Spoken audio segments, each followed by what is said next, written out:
সম্পর্কে বোঝাপড়া মানেই হচ্ছে পরস্পরের চাওয়া পাওয়াকে গুরুত্ব দেওয়া।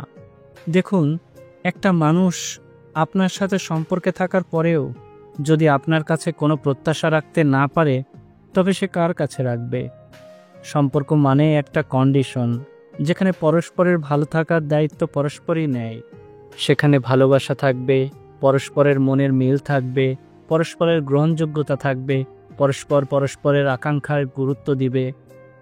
আপনি কাউকে অনেকটা ভালোবাসেন, তার মানে এই নয় যে আপনি শুধু তার ভালো দিকগুলোই গ্রহণ করবেন। তার ভালো মন্দ মিলিয়ে সর্বোপরি যে মানুষটাকে আপনি গ্রহণ করতে পারবেন, সেই তো আপনার ভালোবাসার মানুষ। কেউ আপনার সাথে জুড়ে আছে, মানে আপনাকেও তার ভালো থাকার দায়িত্ব নিতে হবে। তার ইচ্ছা অনিচ্ছাকে গুরুত্ব দিতে হবে, তার চাওয়া পাওয়াকে সমর্থন দিতে হবে।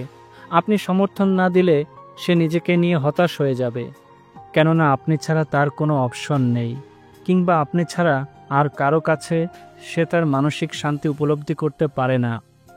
যখন দেখবেন একটা মানুষ আপনার প্রতি প্রবল আস্থা এবং বিশ্বাস নিয়ে আপনাকে ভালোবেসে যায়, তখন সে তার সুখ দুঃখ আপনার মাঝেই সীমাবদ্ধ রাখে। আর যখন কেউ নির্দিষ্ট একটা মানুষের মাঝেই সীমাবদ্ধ থাকতে চায়, তবে তাকে সমর্থন দেওয়াটা আপনার জরুরি। আর এটাই হচ্ছে সম্পর্কের বোঝাপড়া। যখন সম্পর্কের পরস্পরের মধ্যে বোঝাপড়ার ব্যাপারটা দারুণ কম্বিনেশন তৈরি করে, তখন সম্পর্কে পরস্পরের মনের সাথে মিশে যায়।